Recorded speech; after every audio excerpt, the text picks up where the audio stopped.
Les marchés viennent de refermer leurs portes et c'est le moment de décrypter les mouvements qui ont marqué cette nouvelle séance boursière. Très heureuse de vous retrouver pour votre Flash Bourse. À Casablanca, la séance d'aujourd'hui s'est achevée en territoire négatif dans un marché marqué par des replis sectoriels malgré la bonne tenue de quelques compartiments. Le MASI, principal indice de la bourse de Casablanca, a cédé 0,4% pour clôturer à 18 400 points. Le MASI va lui aussi terminer en baisse de 0,43% à 1353 points. Sur le plan sectoriel, l'industrie pharmaceutique a enregistré le plus fort repli de la séance avec une baisse de 4,31%, suivi à des secteurs loisirs et hôtels en recul de 2% et l'électricité qui abandonne 1,68%. À contre-courant, les boissons se distinguent avec une progression de 5,27% devant le transport qui gagne 5% et la sylviculture et papier en hausse de près de 4%, illustrant une activité sélective des investisseurs selon les compartiments de la cote. Les échanges sont donc restés relativement limités avec un volume global de plus de 54 millions de dirhams, essentiellement réalisé sur le marché central action. Al-Tijari Wafa Bank s'est imposé comme la valeur la plus active avec un volume de plus de 10 millions de dirhams.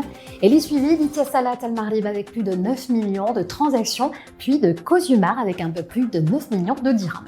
La capitalisation boursière s'est donc établie quant à elle à plus de 1054 milliards de dirhams. Et au-delà de la place casablancaise, les investisseurs ont retrouvé un certain appétit pour le risque tout en gardant un œil attentif sur les dossiers géopolitiques et le marché de l'énergie. À Wall Street, la semaine a débuté dans le vert, portée par les achats de valeurs technologiques, notamment dans le secteur des semi-conducteurs. Dans les premiers échanges, le Dow Jones a progressé de 0,15%, le Nasdaq a gagné 0,65% et puis le S&P 500 a avancé de 0,40%. En Europe, les investisseurs restent sur une dynamique plutôt favorable après une semaine marquée par une succession de records sur plusieurs places financières, soutenues notamment par la détente des marchés obligataires et par un rapport sur l'emploi américain moins robuste qu'attendu, un élément qui alimente les anticipations d'une politique monétaire plus prudente de la Réserve fédérale américaine. Alors les marchés continuent par ailleurs de suivre avec attention l'évolution du dossier iranien. Sur le marché de l'énergie, les cours du pétrole poursuivent leur repli.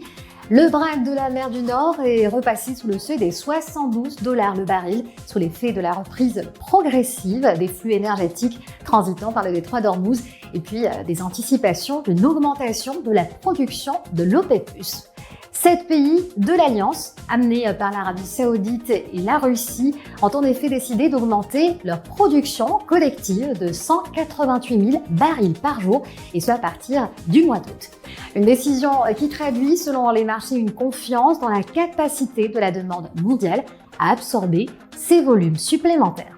Dans ce contexte, le pétrole américain, le WTI, a évolué autour des $68 le baril, alors que les opérateurs continuent de surveiller l'évolution de l'offre mondiale. Ainsi, les marchés observent chaque jour une nouvelle dynamique et nous continuerons à la décrypter avec vous.